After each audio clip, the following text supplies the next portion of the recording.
At first glance, Denmark seems like a friendly and welcoming country to everyone, but recently it has been changing its attitude towards migrants.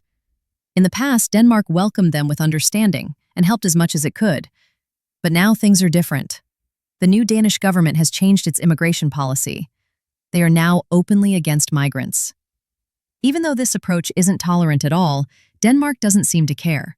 While some countries criticize this move, others, like Germany and Austria, are quietly starting to shift their policies in the same direction as Denmark. And what's most surprising, almost no one is talking about it out loud. The media stays quiet, or presents the information in a soft tone to avoid panic or public outrage. But the facts speak for themselves. Denmark has tightened border controls, increased asylum rejections, and even started sending people back to countries where their lives might be in danger. What happened to the Europe that once stood firmly for human rights? Everything is changing, and not just in Denmark. Germany, the country that once welcomed over 1 million refugees, is now building new detention centers and making it harder to get residency. Austria is doing the same. On the surface, everything looks calm, but behind closed doors, they're cutting benefits for migrants and limiting access to education and work. This is no longer just a shift in policy, it's a shift in mindset. Europe is no longer what it used to be. The real question is, what comes next? And most importantly, who's next? People are starting to feel it in their daily lives. Those already living in Europe are seeing the changes. More ID checks, less support, growing suspicion, and shrinking trust. But what's the real reason behind all this? It's fear. Fear of losing national identity, fear of rising crime, fear of economic collapse. And politicians are using that fear, not to solve problems, but to win elections. Europe's new direction isn't about unity, it's about division. Today, it's the migrants who are targeted. Tomorrow, who will it be? People with different opinions? Religious minorities? This path leads to a colder, more closed Europe, where compassion is seen as weakness and empathy becomes a crime. But most people stay silent, and while we remain silent, the policies keep changing. Not loudly, not all at once, but slowly. That's how freedoms disappear. Not with a scream, but with silence. We've grown used to thinking of history as something that's written in textbooks. But the truth is, history is being written right now. While we scroll through the news, someone is signing laws, someone is building walls, and someone is deciding who deserves to stay and who doesn't. Immigration policy isn't just numbers in a report. It's about people. It's about families, about children who just want to learn, women who want to feel safe, men who want to work and feed their families. We often hear they take our resources, they don't integrate, they're different. But haven't we all been different in someone else's eyes? The world is too small now to divide it into us and them. And if Europe, once a symbol of freedom and solidarity, begins to shut itself off from the world, it won't just lose the migrants, it will lose itself. One question remains: when will we realize it? And will it already be too late? We often think of migration as a problem for individual countries. But in truth, it's a mirror of the world. The climate is changing. Water is disappearing. Soils are collapsing. Wars are starting in places we never expected. And people are fleeing, not because they want to, but because they have no other choice. In the next 20 years, millions will cross borders not for a better life, but simply to survive. And we're already seeing the first signs. Villages vanish due to drought. Floods wash away entire regions. Governments collapse. And when there's no option left, people move. Today, Europe says we can't handle more. But tomorrow, the whole world will face the same question. Where is the line between us and them when the planet itself becomes unstable? When anyone, even you or me, could suddenly become a migrant? A climate migrant, an economic one, or political? Maybe it's time to realize migration is not a threat, it's a warning that humanity is stepping into a new era. And the real question is not who's going where, but whether we'll walk into that future together, or divided, behind closed doors and frozen hearts. We've seen this before. The 20th century began with hope, science, progress, dreams of a better world. But just a few decades later, borders, camps, wars, millions of displaced people who once again just wanted to live. The world failed back then. It didn't recognize the human in the stranger. It divided by passport, religion, language.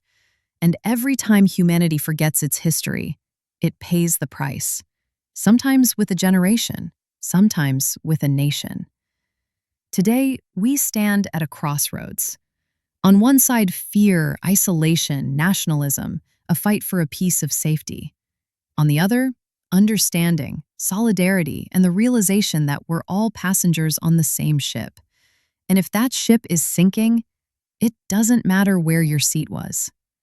Not everyone is ready to hear this, but if you've made it this far, maybe you're one of those who understands, one of those who can feel. We can't keep repeating the old ways and expect a new future. That's why being a migrant in Europe today is not just a challenge, it's a real test of survival. It's no longer just about the right to asylum or the hope for better economic conditions. It's about surviving in a society that claims to be built on equality, freedom, and brotherhood, but in practice becomes more closed, more suspicious, more cold-hearted. In Denmark, new laws directly restrict the rights of migrants, from being relocated to designated ghetto areas to being required to pass tests on Danish values. Migrants must now prove they are worthy to stay, as if humanity is now measured by cultural compatibility. But we're talking about families, about people fleeing war, fear, and poverty. What's ironic is that the government still speaks the language of human rights. They claim these policies are about integration, but if you listen closely, it sounds more like forced assimilation mixed with rejection. Instead of help, barriers. Instead of dialogue, silence. Instead of bridges, walls. Meanwhile, other European countries are watching. Germany, Austria, the Netherlands, they may not be making loud statements yet, but the signs are there. Reduced quotas, stricter screenings, tighter borders. Denmark was simply the first to stop pretending. What's next? What awaits Europe if it continues down this path? The first thing that will begin to collapse is trust, not just between the state and migrants, but between people in general. When your neighbor is judged not by their actions, but by their accent, skin color, or passport, that's no longer the Europe that was rebuilt after World War II. It's a new, uneasy reality where every outsider is seen as a potential threat. And fear, as we know, is the worst architect of the future. Secondly, this strikes at the heart of Europe's own values: freedom, equality, humanism. They're easy to declare at summits, but the moment a crisis hits, whether it's migration, a pandemic, or inflation, we see how real those words truly were. Denmark has shown that even an old democracy can abandon its principles if it earns political points. And finally, the most dangerous part: it creates a precedent. Today, it's Denmark. Tomorrow, it's someone else. When humanism becomes inconvenient, when helping the weak is branded a mistake, then the very foundation of the European project begins to crack. But despite all of this, there is one force that no law or policy can stop. That is the voice of youth.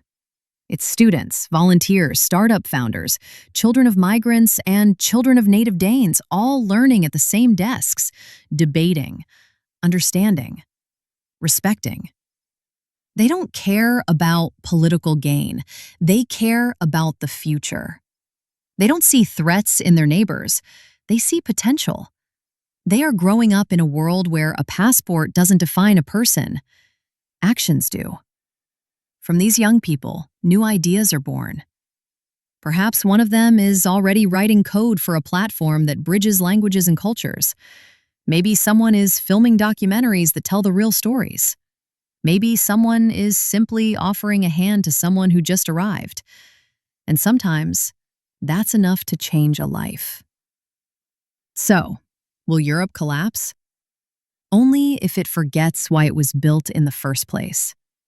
But as long as there is even one person who believes that strength lies in unity, not fear, who believes a person is more than just their passport, then Europe still has a chance. A small, fragile, but very real chance.